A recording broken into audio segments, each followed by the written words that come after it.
What's up everyone? Welcome back to the channel. Guys, this is day 18 of our GNG 2.0 और आज की इस class में हम लोग दो चैप्टर्स करने वाले हैं जिनका नाम है comparative statements and common size statements. ठीक है, जैसे P&L और बैलेंस शीट बोनस चैप्टर था ना, वैसे ये भी बोनस चैप्टर है बच्चों। 4 नंबर का या 3 नंबर का एग्जाम में आता ही आता है, तो मान के चलो कि 3 वो और 3 ये, तो 6 मार्क्स बिल्कुल बोनस हैं, फ्री के हैं। जिसको कुछ भी नहीं आता ये तो सबसे पहले करे, उसके लिए बहुत आसान हो जाएगा। ठीक है, तो हम लोग क्या करने वाले हैं, कंपैरेटिव कॉमन साइज करने वाले हैं। इसके अंदर बच्चों आपको सेम वही चीज करनी है जो मैंने 100 डेज सीरीज में कराई थी। मतलब इसके लिए मैं अलग से वीडियो नहीं बना रहा, क्योंकि बहुत ही सिंपल छुटर पुटर आसान सी चीजें हैं। तो मैं वो 100 डेज वाली ही वीडियो जो रिसेंट अभी आपको हमारी सीरीज चली रही थी, वही वाली इसमें अटैच कर रहा हूं।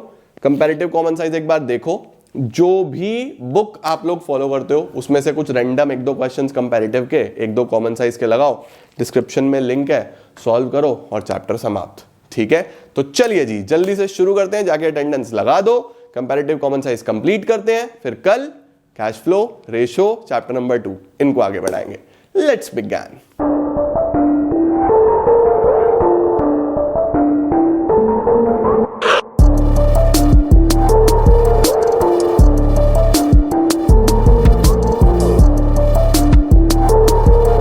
शुरू करते हैं बच्चों जी हम लोग आज कंपैरेटिव स्टेटमेंट्स के साथ। कंपैरेटिव स्टेटमेंट्स, ये है हमारा चैप्टर नंबर 3।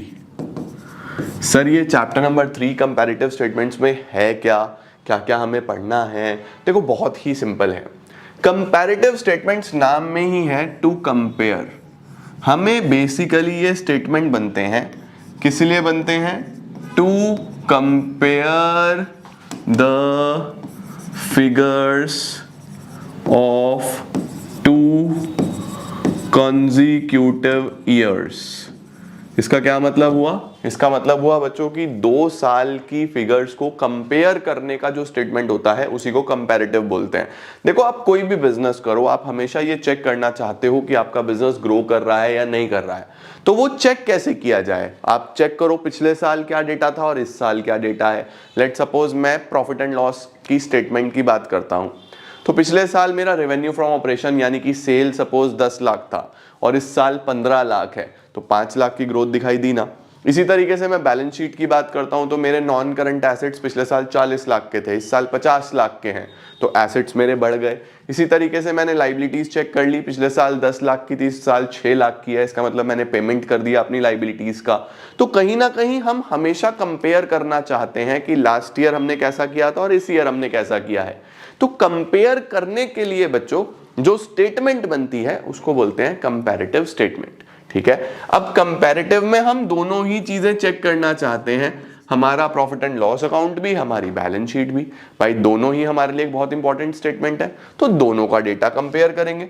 तो एक तो हमारी होती है बच्चों कंपैरेटिव बैलेंस शीट और एक हमारा होता है comparative statement of P&L। Sir क्या दोनों में अलग अलग कॉन्सेप्ट्स हैं? दोनों में सेम कॉन्सेप्ट है बच्चों, कुछ भी अलग नहीं है, एक ही लॉजिक है। एक बार लॉजिक सीख लो, फिर चाहे कुछ भी बनाने को आ जाए, चाहे तुम्हें ये बनाने को दे दे, चाहे तुम्हें ये बनाने को दे दे, तुम कुछ भी बना सकते हो। ठीक है, आओ जरा देखते हैं। सबसे पहले कंपैरेटिव का, पहले इसका स्क्रीनशॉट ले लो। अब देखो कंपैरेटिव स्टेटमेंट्स का फॉर्मेट क्या होता है। बहुत सिंपल सा फॉर्मेट होता है बच्चों। सबसे पहला कॉलम हमेशा की तरह पर्टिकुलर्स का होता है, उसके बाद बच्चों हमारे पास इसमें 4 कॉलम्स होते हैं। ठीक है, कितने कॉलम्स होंगे हमारे पास? 4। इन 4 कॉलम्स का हम लोग नाम क्या रखते हैं? इसको A बोलते हैं, इसको B बोलते हैं, इसको C बोलते हैं, इसको D बोलते हैं। A, B, C और D। ठीक है, ए क्या होता है हमारे पास? ए होता है बच्चों हमारे पास प्रीवियस ईयर के फिगर्स, बी होता है हमारे पास करंट ईयर के फिगर्स। ठीक है, ध्यान रखना, प्रीवियस ईयर फिर करंट ईयर। उसके बाद बच्चों इसको हम बोलते हैं एब्सोल्यूट चेंज और इसको हम बोलते हैं परसेंटेज चेंज। ये कैसे निकलता है b माइनस ए, ये कैसे निकलता है c अपॉन ए इंटू 100। इस तरीके से आपको चीजें करनी है। जैसे कि फॉर एग्जांपल मैं आपको बोलूं कि हमारे पास ये भी अमाउंट में होगा, ये भी अमाउंट में होगा, ये भी अमाउंट में होगा, ये परसेंटेज में होगा। लेट सपोज हमारे पास बच्चों रेवेन्यू फ्रॉम ऑपरेशन दिया हुआ है, यानी हम statement of P and L बना रहे हैं। तो हमें क्वेश्चन में ये गिवन होगा ए और बी, हमें सी और डी निकालना है। बेसिकली रेवेन्यू फ्रॉम ऑपरेशन दिया हुआ है बच्चों, सपोज पिछले साल का 10 लाख और अगले साल का 20 लाख। ऐसे ही अदर इनकम दिया हुआ है, अदर इनकम सपोज पिछले साल में दिया हुआ है 4 लाख और अगले साल में 6 लाख। ठीक है, फिर हमारे पास टोटल रेवेन्यू आ जाएगा। टोटल रेवेन्यू में इसका टोटल कर दो, 10 और 4 14, 20 एंड 6 26। ठीक है, फिर आप एक्सपेंसेस ले लो। एक्सपेंसेस के नाम पे बच्चों सपोज एक ही खर्चा दिया हुआ है, कॉस्ट ऑफ मटेरियल कंज्यूम्ड। यहां पे सपोज 10 लाख और यहां पे दिया हुआ है 6 लाख। ठीक है, फिर हम क्या निकालेंगे, टोटल रेवेन्यू में से एक्सपेंस हटा देंगे तो प्रॉफिट बिफोर टैक्स आ जाएगा। सपोज एक ही था, ये एक ही खर्चा था, तो 14 माइनस 10 कितना आ जाएगा, 4 लाख का, और 26 माइनस 6 कितना आ जाएगा, 20 लाख का। टैक्स जो है एज्यूम कर रहा हूं मैं 50% दिया हुआ है, तो 4 लाख का 50% 2 लाख का टैक्स हो जाएगा। यहाँ पे 10 लाख का टैक्स हो जाएगा बच्चों, और प्रॉफिट आफ्टर टैक्स आ जाएगा हमारे पास 4 माइनस 2 2, 20 माइनस 10 10। देखो ये तो हमें गिवन होगा, इतनी चीजें तो हमें गिवन होंगी। अब हमें असली काम करना है, दैट इज टू कंपेयर। अब हमें कंपैरिजन करना है, तो कंपैरिजन के लिए क्या करना है, देखो हम देखेंगे पहले 10 लाख अब 20 लाख, कितनी ग्रोथ हुई बच्चों, 10 लाख की ग्रोथ हुई ना। इस ग्रोथ को बोलते हैं हम एब्सोल्यूट चेंज। एब्सोल्यूट चेंज कैसे निकलेगा, b माइनस ए, 20 माइनस 10 10 लाख। ऐसे ही यहां पे देखो 6 माइनस 4 2 लाख की ग्रोथ हो गई। ऐसे ही यहां पे देखो 26 माइनस 14 12 लाख की ग्रोथ हो गई। ऐसे ही यहां पे बच्चों 6 माइनस 10 माइनस का 4, ये माइनस का 4 लाख आ गया। माइनस का 4 लाख का मतलब होता है कम हो जाना, कोई भी वैल्यू नेगेटिव में आ जाए तो कम हो गई है। देखो वैसे भी 10 से 6 खर्चा कम हो गया है ना। 20 माइनस 4 16 लाख है ना जी। सीधा सीधा क्या आ जाएगा हमारे पास, 20 माइनस 4 16 हो गया यहाँ पे। ठीक हो गया। उसके बाद अब यहाँ आ जाओ हमारे पास 10 माइनस 2 8 और 10 माइनस 2 8। ठीक हो गया बच्चों, परफेक्ट हो गया। तो ये हमने एब्सोल्यूट चेंज निकाला।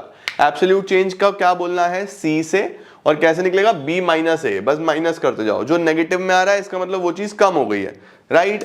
अब यही चीज अगर मैं आपको परसेंटेज में बोलूं कि ये 10 से 20 हो गया तो कितना परसेंट बढ़ा, तो उसको बोलते हैं परसेंटेज चेंज।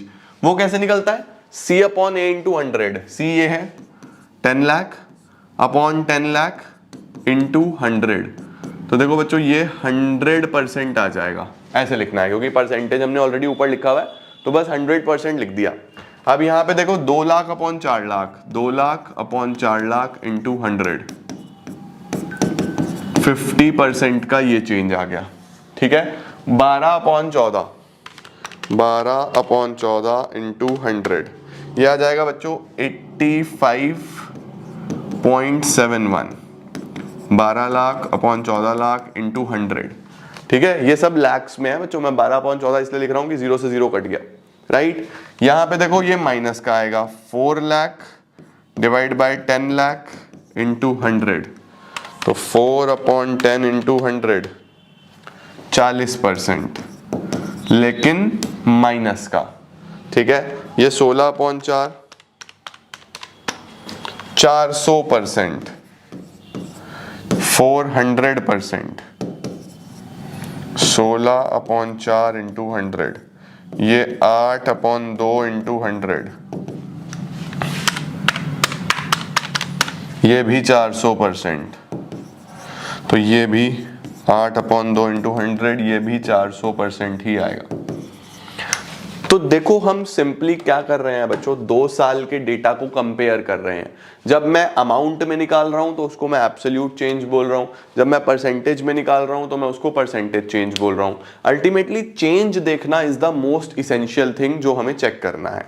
ठीक है, समझे क्या? लो जल्दी से इसका स्क्रीनशॉट कैसे करना है।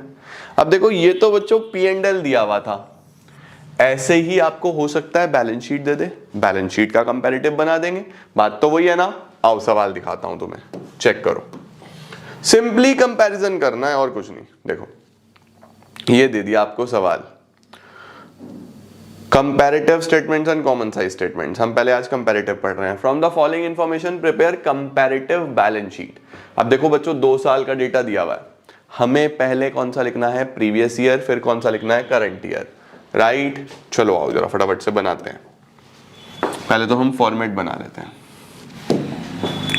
हम यहां पे लिखेंगे कंपैरेटिव बैलेंस शीट, पर्टिकुलर्स, उसके बाद फिर 1 2 3 और 4, right. Previous year, current year, absolute change, percentage change, और इनको बोला क्या? A B C is equal to B minus A, D is equal to C upon A into 100।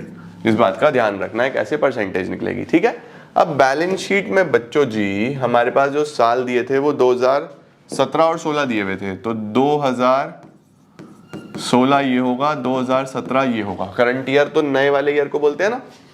अब देखता हूं मैं बैलेंस शीट क्या ऑर्गेनाइज्ड है। Share capital, reserve surplus, long term borrowing, current liability, property plant and equipment, उसके बाद non current investments, फिर current assets. चलो जी इसको पहले हम हेडिंग्स लिख लेते हैं ताकि हमारे लिए इजी हो जाए। तो हम प्रॉपर लिखेंगे यहाँ पे पर्टिकुलर्स। इक्विटी एंड लायबिलिटी तो एक हो गया बच्चों, ये कैपिटल में ही चलेगा, और एक हमारे एसेट्स हो गए। अब सबसे पहले शेयर होल्डर्स फंड्स,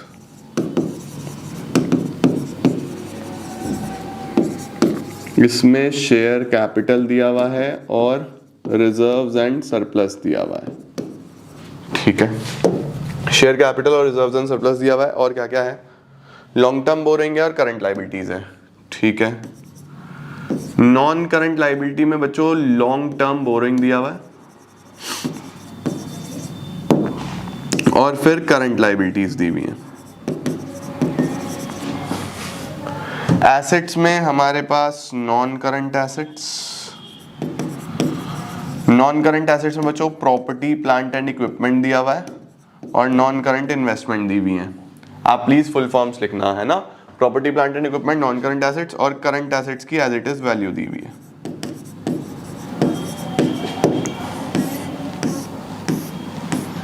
फिर हम यहां पे टोटल लगा देंगे और इधर हम यहां पे टोटल लगा देंगे।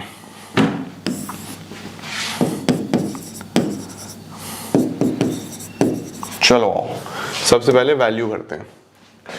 2017 की लिख लेता हूं पहले। Share capital 25, reserves and surplus 6। Share capital 25, reserves and surplus 6 lakh. ठीक है, ओके। और क्या क्या दिया हुआ है? Long term borrowing 16 lakh, current liability 5 lakh. Long term borrowing 16 lakh, current liability 5 lakh. Total कितना हो गया बच्चों? 16 5 6 25, 16 5 6 25, 52 लाख। तो ये हो गए। अब एसेट्स में क्या क्या दिया हुआ है? एसेट्स में 35 10 50 6 50, 35 लाख 10 50 6 50, 35 लाख 10 50 6 50, 52 लाख ही हो गए बेटा। देखो ये तो हमारे पास 2017 का यानी कि करंट ईयर का डेटा हो गया। आप प्रीवियस ईयर का देख लेते हैं। प्रीवियस ईयर में क्या क्या दिया हुआ है? प्रीवियस ईयर में दिया हुआ है 25, 10, 15, 4, 50। 25, 10, 15, 4, 50, 25, 15 और क्या रह गया?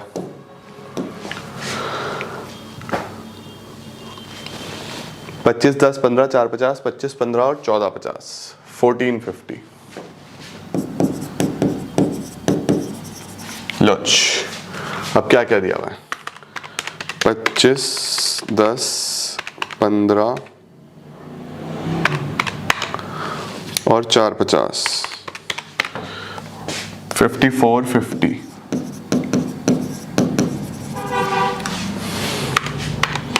25, 15, 14, 50, 5450 ये हो गया बेटा। लो सर, ये हमारे पास A और B, देखो इतना डेटा तो गिवन होता है। अब आपको फिर से इनको कंपेयर करना है, कंपैरेटिव स्टेटमेंट बनाना है। तो कंपैरेटिव के लिए बच्चा अब C हम कैलकुलेट करेंगे। कैसे निकलेगा? B माइनस है, इसमें से ये माइनस करते चलो। तो देखो 25 माइनस 25 ये तो डैश हो गया, तो परसेंटेज भी नहीं निकलेगा। 6 माइनस 10 माइनस का 4, माइनस का 4 और परसेंटेज निकालूं तो मैं 4 lakh divided by 10 lakh into 100 कितना हो जाएगा? 40%। 40% तो ये हो गया। लो जी, 16 माइनस 15 1 लाख पॉजिटिव का, ये नेगेटिव आया। 1 लाख अपॉन 15 लाख इंटू 100 6.66 ये हो गया। 5 माइनस 4 50 है 50,000। 50,000 डिवाइडेड बाय 450 इंटू 100 11.11% ये हो गया बच्चों जी। 52 माइनस 5450 250 नेगेटिव का आ गया। 250 नेगेटिव का आ गया। टोटल में भी बच्चों मैंने इसमें से ये माइनस ही करा है। टोटल में भी आपको वैसे ही करना है जैसे आप नॉर्मली करते आ रहे हो, ठीक है? कुछ भी चेंज मत करना। ओके चलो, अब डी कैसे निकलेगा? वही 250 अपॉन 5450 इंटू 100 4.58%। 4.58%। चलो 35 माइनस 25 10 लाख। 10 50 माइनस 15 लाख 4 50 ये नेगेटिव का है। 650 माइनस 1450 8 लाख, ये भी नेगेटिव का आ रहा है बच्चों, ये भी नेगेटिव का आ रहा है, देखो है ना? आओ चेक करें जरा, आप परसेंटेज में निकाल लें। 10 अपॉन 25 इंटू 100 40%। और ये कैसे निकाला मैंने? वही C अपॉन A इंटू 100। हाँ 10 अपॉन 25 इंटू 100। यहाँ पे भी कैसे निकाला था? 1 लाख अपॉन 15 लाख इंटू 100। यहाँ पे भी कैसे निकाला था? 50,000 डिवाइडेड बाय 450 इंटू 100। यहाँ पे कैसे निकाला था? 250 अपॉन 5450। ठीक है ना? समझ गए ना? लिख देना ये एग्जाम में भी। ओके चलो 450 अपॉन 15 लाख इंटू 100 30%। लेकिन नेगेटिव का 30, ठीक है? 8 लाख अपॉन 1450 इंटू 100 55.17 ये भी नेगेटिव का। अब लास्ट फिर से ये 250 आएगा, नेगेटिव का, तो 250 अपॉन 5450 इंटू 100 वही सेम ही आएगा। 4.58।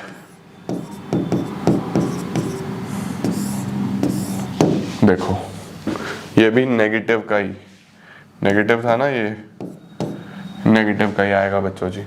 जहां जहां पे नेगेटिव डेटा है वहां वहां पे परसेंटेज भी नेगेटिव ही हम दिखा रहे हैं, ठीक है। परफेक्ट है बच्चों, क्लियर हुआ। कैसे कंपेयर करना है समझ में आया।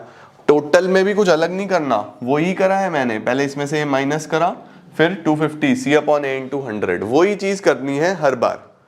इस तरीके से मेरे प्यारे बच्चों, कोई भी बैलेंस शीट आपको दी हो, कोई भी बैलेंस शीट आपको दे दे, दो फिगर्स दिए होंगे, कंपैरिजन आपको करना है, सी और डी निकालना है। ऐसे ही अगर P&L दे दे, ये मेरा P&L है, देखो प्रॉफिट एंड लॉस दे दे, तो आपको फिर से वही प्रीवियस ईयर करंट ईयर दिया होगा, एब्सोल्यूट चेंज और परसेंटेज चेंज आप निकाल दोगे, ठीक है। देखो अब मैं आपको एक क्वेश्चन होमवर्क में देता हूं P&L का। मैंने आपको एक P&L बना के दिखाया, एक बैलेंस शीट बना के दिखाया। अब ये देखो, ये आपको दिया हुआ है P&L। इसके अंदर कुछ खास बात है। खास बात क्या है इसके अंदर मेरे प्यारों, कि आपको ये सब निकालना है खुद से, ठीक है। ये सब खुद निकालना है। तो सर खुद से कैसे निकालूंगा मैं, आओ जरा आपको सिखा दूं थोड़ा सा। मैं आपको P&L बना के दे रहा हूं, बाकी काम आप खुद से करोगे और मुझे कमेंट्स में आंसर बताओगे, ठीक है। डी, सी, बी और ए यानी कि प्रीवियस ईयर, बी यानी कि करंट ईयर, सी यानी कि B माइनस ए, ये खुद निकालोगे, डी यानी C/A into 100, ये भी खुद निकालोगे। मैं आपको मेनली ये पर्टिकुलर्स वाला सेक्शन बना के दे रहा हूं, ठीक है। रेवेन्यू फ्रॉम ऑपरेशन दिया हुआ है, अदर इनकम दिया हुआ है, revenue from operation, other income, then you will get total revenue. यहां पे टोटल रेवेन्यू निकाल देते हैं। अभी खर्चों के नाम पे बस एक्सपेंसेस दिए हुए हैं, एक्सपेंसेस निकाल देंगे। टोटल रेवेन्यू में से टोटल एक्सपेंस हटाएंगे तो प्रॉफिट बिफोर टैक्स आ जाएगा, लेस करेंगे इसमें से टैक्स तो प्रॉफिट आफ्टर टैक्स आ जाएगा। आओ सर, क्या है हमारे पास, देखो अब 2016 आपका प्रीवियस ईयर है 18 लाख, और करंट ईयर में बच्चों 24 लाख। लो जी, ये आ गया देखो, ठीक है। 18 लाख एंड 24 लाख। अब बड़े ध्यान से देखना, सबसे पहले मैं करंट ईयर का ही काम कर लेता हूं। RFO 24 लाख है, अदर इनकम परसेंटेज है किसका, RFO का, RFO का 15%, तो 15% कर दो 24 लाख रुपए का। इस 24 लाख रुपए का 15%, 24 लाख का 15% कितना आएगा, 24 लाख का 15% 3,60,000। तो देखो अदर इनकम 360 आ जाएगा, पता चल गया। ऐसे ही प्रीवियस ईयर में क्या है, 18 लाख का 25%, 18 लाख का 25%, 4.5 लाख, 18 लाख का 25%, 4.5 लाख, 450 का अदर इनकम आ गया बच्चों। तो RF और अदर इनकम पता चल गया। टोटल रेवेन्यू देख लो, 18 और 4 2250, 2760, ठीक हो गया। अब एक्सपेंसेस देखते हैं। एक्सपेंसेस में भी इसने बोला रेवेन्यू फ्रॉम ऑपरेशन का ही है, रेवेन्यू फ्रॉम ऑपरेशन का 60%, तो 24 लाख का 60%, 24 लाख का 60%, 14,40,000। तो एक तो ये खर्चा हो गया 14,40,000। यहां पे 50% RFO का, तो 18 लाख का 50%, यानी कि 9 लाख का खर्चा इधर हो गया, ठीक हो गया। अब टोटल रेवेन्यू में से खर्चे हटा दो तो प्रॉफिट आ जाएगा। रेवेन्यू में से खर्चा हटाऊं तो प्रॉफिट आएगा ना, सिखाया था ना P&L में। हटाओ जरा, 22,50,000 माइनस 9 लाख, 13,50,000, ठीक है। ये प्रॉफिट कैसे निकाला मैंने, टोटल रेवेन्यू माइनस एक्सपेंस करके, ये आ गया प्रॉफिट बिफोर टैक्स। यहाँ पे भी 2760 और 1440, 60 में से 40 गया तो 20, 7 में से 4 गया तो 3, 13,20,000। अब टैक्स कितना है, टैक्स है बच्चों 40%। सर टैक्स किसका होता है, टैक्स हमेशा प्रॉफिट बिफोर टैक्स पे लगता है, तो इसका 40%, 1350 का 40%, 540 का बेटा टैक्स आ गया। यहां पे हमारे पास 1320 का 40%, 528 यहां आ गया, ये टैक्स आ गया, ये माइनस कर दो। 1350 माइनस 540, 8,10,000 इधर आ जाएगा बेटा। और इसमें 1320 माइनस 528, 7,92,000 इधर आ जाएगा। एक बार परसेंटेजेस ध्यान से देख लेना, ठीक है ना, कहाँ कहाँ पे क्या क्या निकालना था, बड़े बड़े ध्यान से करते चलना है और आपके लिए इजी हो जाएगा बहुत ही। ठीक है, परफेक्ट बेटा जी, डन हो गया, ये बन गया। बस अब तो आपको कंपेयर करना है, तो सी और डी आप मुझे होमवर्क में करके दिखाओगे और हमारा कंपैरेटिव स्टेटमेंट समाप्त। तो ऐसे भी हो सकता है आपको क्वेश्चन दे दे इस तरीके से, या मिसिंग फिगर दे दे, कुछ कुछ मिस करके दे दे, तो वो सब चीजें भी आपको एक बार प्रैक्टिस कर लेनी है। ज्यादा बड़ा चैप्टर नहीं है, 8-8 10-10 इलस्ट्रेशंस हैं किताबों में भी, बड़े आसानी से आप कर पाओगे। ठीक है, बढ़िया सर, डन डन डना डन डन डना डन डन, परफेक्ट है जी। इसके बाद तो हमारे पास कॉमन साइज आ रहा है। कॉमन साइज अगला चैप्टर है, इसको हम कल देखेंगे। ये कंपैरेटिव वाला क्वेश्चन आप मुझे कमेंट्स में करके दिखाओगे। एंड यस, हमारा चैप्टर समाप्त बच्चों जी। चलो बेटा, मेरे साथ साथ जल्दी से हेडिंग डाल दो सब लोग, कॉमन साइज स्टेटमेंट। सर अब ये कॉमन साइज क्या है, इसमें क्या करना है? बच्चों देखो, कंपैरेटिव में तो हम 2 साल के डेटा को कंपेयर करते थे, एक प्रीवियस ईयर एक करंट ईयर, चेक करते थे कि कितनी प्रोग्रेस है, कितनी ग्रोथ है। कॉमन साइज में हम ऐसा नहीं करते। कॉमन साइज में बच्चों हम एक ही साल के डेटा को आपस में कंपेयर करने की कोशिश करते हैं, या आपस में एनालाइज करने की कोशिश करते हैं। कि जैसे फॉर एग्जांपल मैं आपको बोलूं कि मेरी ये बैलेंस शीट है, ठीक है। अब बैलेंस शीट में सर हमारे पास क्या क्या है? हमारे पास है share holders fund, non current liability, current liability, total, non current assets, current assets, total. देखो ऐसा है ना। और यहां पे लिखा हुआ है कि शेयर होल्डर फंड 60 है, ये 20 है, ये 20 है, ये 100 है, ये 55 है, ये 45 है और ये 100 है। ये बैलेंस शीट थी। Share holders funds, non current liability, total, non current asset, total. ठीक है। अब मैं आपको बोलूं कि मुझे ये जानना है कि मेरे टोटल एसेट्स में करंट कितने परसेंट है और नॉन करंट कितने परसेंट है, या फिर मुझे ये जानना है कि मेरी टोटल लायबिलिटी में शेयर होल्डर फंड कितने हैं, या फिर कितना परसेंट मेरे नॉन करंट लायबिलिटी है, या फिर कितना परसेंट मेरी करंट लायबिलिटी है। इसका मतलब बच्चों, कॉमन साइज में हम लोग सिंपली डेटा को एनालाइज करने के लिए परसेंटेज में निकाल देते हैं सारी की सारी फिगर्स को टू अ कॉमन बेस। यानी कि हम लोग सिंपली एक कॉमन बेस कंसिडर कर लेते हैं। We consider a common base, एक हम कॉमन बेस कंसिडर करते हैं। कॉमन बेस का मतलब कि जिस वैल्यू को हम डिनोमिनेटर में रखेंगे, और उस बेस की रिस्पेक्ट में सारी वैल्यूज की परसेंटेज निकाल देते हैं। जैसे अगर मैं आपको बोलूं कि मुझे शेयर होल्डर फंड बताओ कि कितना परसेंट है, तो मैं बोलूंगा टोटल लायबिलिटीज कितनी है 100, तो 60 upon 100 into 100, 60% share holder fund हो गया। इसका मतलब मेरी टोटल लायबिलिटीज में, मेरी टोटल फर्म में 60% शेयर होल्डर फंड लगा हुआ है। नॉन करंट लायबिलिटी मैंने बाहर से कितना परसेंट लिया हुआ है, तो 20, तो मैं बोलूंगा 20 डिवाइड बाय 100 इंटू 100, तो मैं बोलूंगा 20%। फिर मेरी करंट लायबिलिटीज कितनी है, 20 अपॉन 100 इंटू 100, ये भी 20% हो जाएगा। और टोटल तो है ही टोटल, तो इसका अगर मुझे कॉमन साइज निकालना हो तो मैं बोलूंगा 100 अपॉन 100 इंटू 100, तो ये तो अपने आप ही 100% आ जाएगा। फिर ऐसे ही सर अगर एसेट्स निकालना हो कि कितना परसेंट मेरे एसेट्स हैं, तो फिर से वही बात, 55 डिवाइड बाय 100 इंटू 100, 55% तो नॉन करंट एसेट हो गया। करंट एसेट 45 अपॉन 100 इंटू 100, 45% मेरा करंट एसेट्स हो गया। तो मेरी लायबिलिटीज और एसेट्स को जब मैं किसी एक कॉमन बेस के रिस्पेक्ट में परसेंटेज निकाल रहा हूं बच्चों, इसी को हम लोग कॉमन साइज स्टेटमेंट्स भी बोल देते हैं। अब इसी तरीके से सर अगर मुझे P&L में निकालना हो, फॉर एग्जाम्पल मैं आपको बोलूँ कि हमें P&L ऐसे दिया हुआ है, revenue from operation, other income, total revenue, फिर एक्सपेंसेस के नाम पे हमारे पास कॉस्ट ऑफ मटेरियल कंज्यूम्ड है, एम्प्लॉई बेनिफिट एक्सपेंसेस हैं और अदर एक्सपेंसेस हैं, बस इतना ही दिया हुआ था।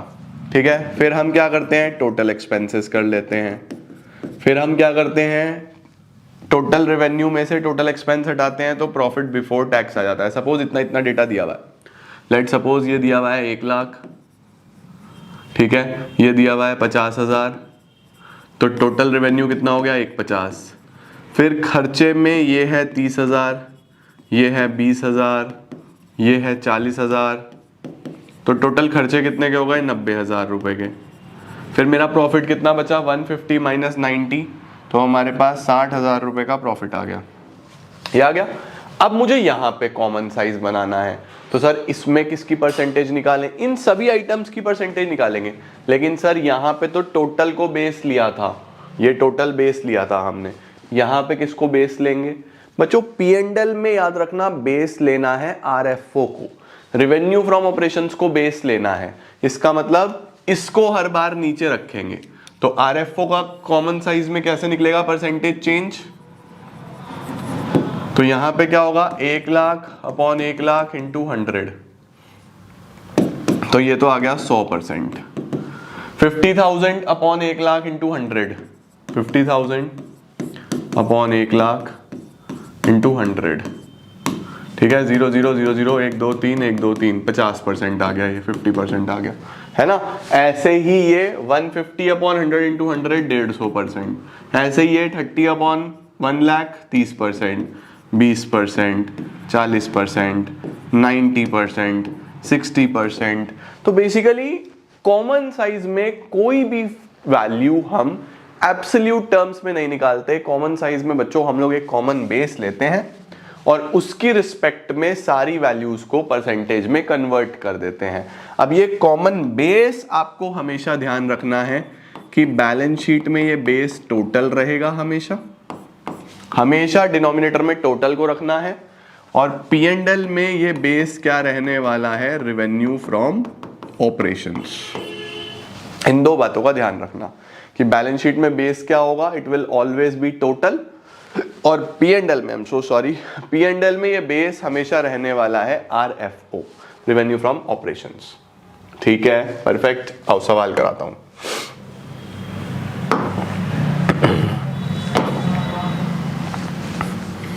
देखो, from the following balance sheet of Surabhi limited, 2 साल का डेटा दिया हुआ है, 2019 2018। हमें फिर से क्या करना है, कॉमन साइज स्टेटमेंट बनाना है। आ जाओ चलो बनाते हैं। यहां पे लिखते हैं कॉमन साइज बैलेंस शीट। अब हमें 2 साल का डेटा तो दिया ही हुआ है, ठीक है। देखो पर्टिकुलर्स, पहले मैं प्रीवियस ईयर ही ले रहा हूं, फिर करंट ईयर ले लेता हूं, उसके बाद हम लोग परसेंटेज चेंज निकाल देंगे।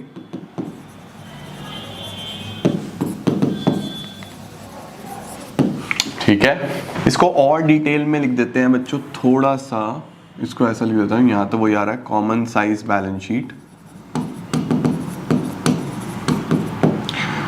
ये तो हो जाएगा एब्सोल्यूट अमाउंट, है ना, ये तो एब्सोल्यूट है क्योंकि रुपीस में दिया हुआ है, और ये हो जाएगा परसेंटेज ऑफ टोटल।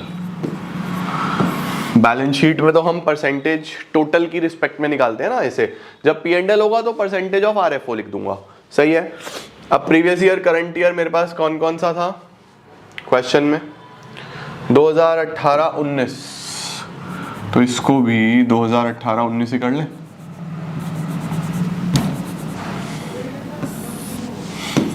(2018, 2019, 2018, 2019) ठीक हो गया ना। तो ये हमारे पास डेटा गिवन होगा, ये हमें परसेंटेजेस निकाल देनी है बस, राइट। ये अमाउंट में है और ये हम परसेंटेज में निकालेंगे। चलो भाई अब देखते हैं क्या क्या दिया हुआ है। इक्विटी एंड लायबिलिटी में equity and liability, share holder fund, सब कुछ ही दिया हुआ है almost. Equity and liabilities,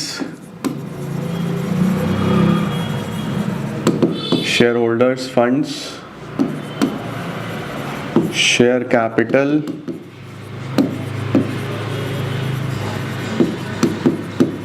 reserves and surplus,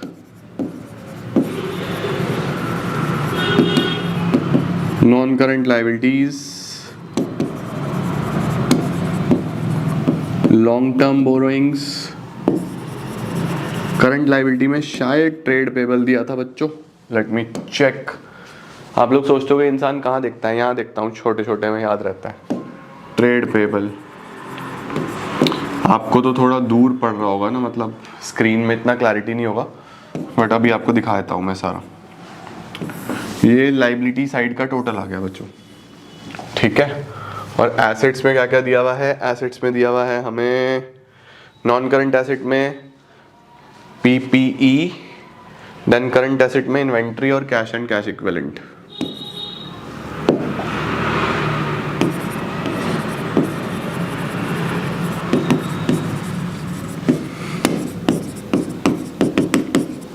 non current assets में PPE, करंट एसेट में दिया है बच्चों इन्वेंट्री और कैश एंड कैश इक्विवेलेंट्स। बस फिर टोटल लगा दें। चलो सर 2018-2019 जल्दी जल्दी से अमाउंट भर लेते हैं बच्चों। पहले 2018 के भर ले। 2018 के अमाउंट कितने कितने हैं? 9155 9155 1082 9155 1082 टोटल हो गया 20 लाख।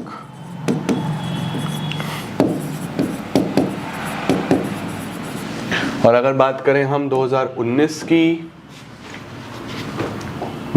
की बात करें बच्चों तो 20-2-12-6 20-19-1 20-2-12-6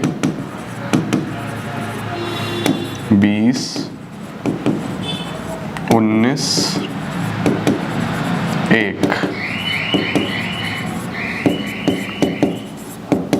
40 लाख रुपीस बच्चों ये आ गया। लो सर देखो ये एब्सोल्यूट फिगर्स आपको हमेशा गिवन होती हैं क्वेश्चंस में, ठीक है। मुझे सिर्फ परसेंटेज निकालनी है। तो जब बच्चों हम परसेंटेज निकाल रहे होते हैं तो 18 की वैल्यूज यहाँ पे लिखेंगे, 19 की वैल्यूज यहाँ पे लिखेंगे, तो कोई कंफ्यूजन नहीं है। जब आप 18 का काम कर रहे हो तो इसको भूल जाओ, जब आप इसका काम करोगे तो इसको भूल जाओ। पहले 18 का कर रहे हैं हम लोग काम, ठीक है। तो 18 का बेस किसको लेना है बैलेंस शीट में? टोटल को, ठीक है। तो 9 lakh divide by 20 lakh into 100 यहाँ पे आएगा 9/20 इंटू 100 कितना आ जाएगा? 45%। तो ये तो आ गया बच्चों 45.00। अभी समझ गए ना, हर बार लिखने की जरूरत नहीं है। वर्किंग नोट्स में 1-2 निकाल के दिखा दो, बाकी आप निकाल दो, ठीक है। 1 लाख/20 लाख 5%,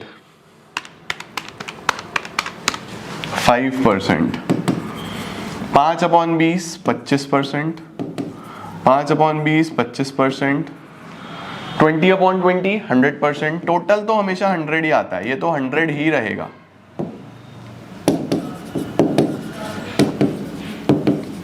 ठीक है ना।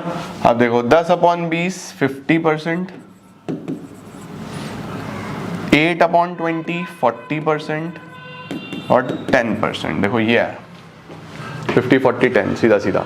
तो इस तरीके से हमने पहले 2018 की परसेंटेजेस निकाली, बेस किसको लेना है, टोटल को, यानी नीचे किसको रखना है, टोटल को। अब 2019 की निकाल लो ऐसे ही, 20/40 into 100, 20 lakh divide by 40 lakh into 100, 50%।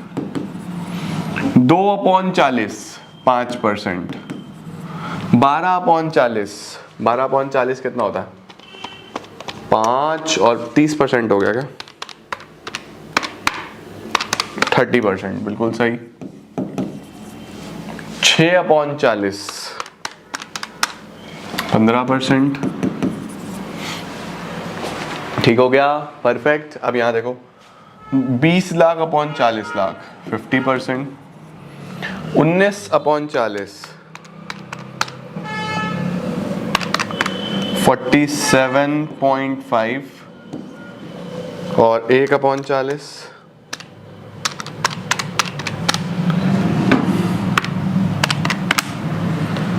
2.50। देखो ये आ रही है, परसेंटेजेस ऐसे निकलती हैं। तो कॉमन साइज स्टेटमेंट में बच्चों फिर बता रहा हूं, आपको सिंपली एक कॉमन बेस लेना है और उसके रिस्पेक्ट में सारी वैल्यूज की परसेंटेज निकाल देनी है, समझे ना। तो बैलेंस शीट में देखो इस तरीके से, ये फॉर्मेट ध्यान रखना, absolute amount, percentage of total. P&L में क्या लिखूंगा, परसेंटेज ऑफ RFO। ओके, चलो स्क्रीनशॉट ले लो। कोई भी बैलेंस शीट हो, राइट, उसका आपको सिंपली इस तरीके से कॉमन साइज निकाल देना है, अलग अलग साल का अलग अलग, इसमें कोई कंपैरिजन नहीं होता। ऑलराइट, चलो सर ये तो समझ गए।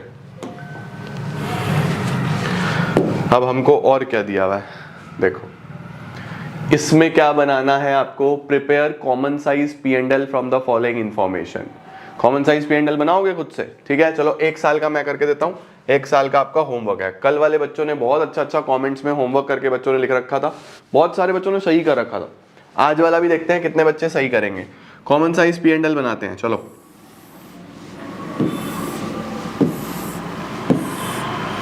पहले प्रीवियस ईयर ही ले लेंगे, 2021, 2022, फिर 2021, फिर 2022।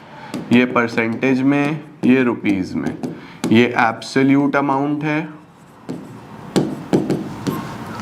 और ये है percentage of revenue from operation. ध्यान रखना बच्चों, P&L में परसेंटेज ऑफ RFO लिखते हैं, क्योंकि बेस RFO को लिखते हैं।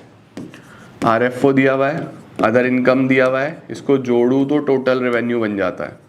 प्लीज फुल फॉर्म्स यूज करना बच्चों, तुम्हारा कुछ नहीं पता, मैं भी फुल फॉर्म ही लिख लेता हूँ। रेवेन्यू फ्रॉम ऑपरेशंस, इसको तो लिख दोगे अदर इनकम, टोटल रेवेन्यू आ जाएगा। कितना कितना, एक साल का बना रहा हूं मैं, दूसरे साल का तुम खुद बनाओगे, होमवर्क है। 8 लाख मैं इस साल का बना रहा हूं, ठीक है, 20,000। तो ये कितना हो गया, 820। खर्चे कितने हैं, एक्सपेंसेस कौन कौन से दिए हैं, एक्सपेंसेस दिए हैं, cost of material consumed, employee benefit expenses, other expenses. चलो भाई, 4,80,000 140।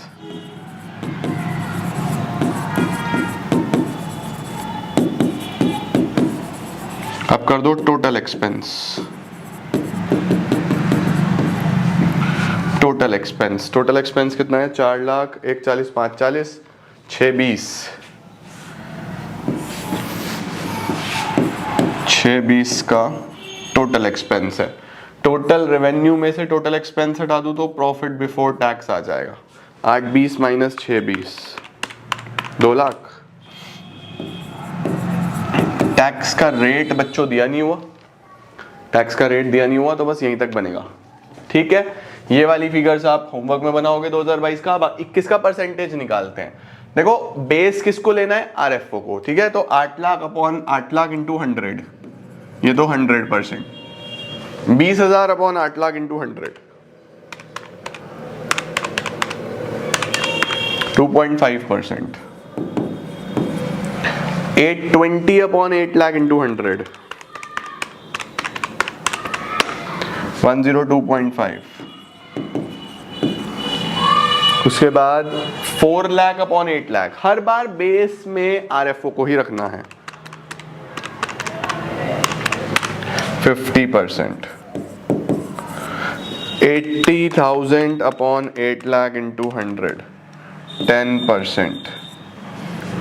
140 upon 8 lakh into 100, 17.5%. 620 upon 8 lakh into 100, 77.5%. Profit कितना आ गया? 2 लाख अपॉन 8 लाख इंटू 100, 25%. देखो इस तरीके से आप कॉमन साइज P&L बनाते हो. तो कॉमन साइज बैलेंस शीट में you have total as base, common size P&L में you have RFO as base. ये आपका बेस है. तो ध्यान रखना है मेरे प्यारे बच्चों, कॉमन साइज में हम बस एक कॉमन बेस के रिस्पेक्ट में वैल्यूज निकाल देते हैं. बैलेंस शीट में टोटल को बेस लेना है हमेशा, और P&L में RFO को बेस लेना है हमेशा. समझ गए? क्लियर हो गया?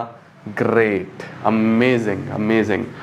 ठीक है जी, क्लियर है. ये वाला आप आज खुद करोगे, इसके वैल्यूज यहाँ रखोगे और कमेंट सेक्शन में आंसर बताओगे. बस परसेंटेजेस लिख देना. Alright, clear to everyone? बढ़िया. चलो सर, एकदम परफेक्ट है.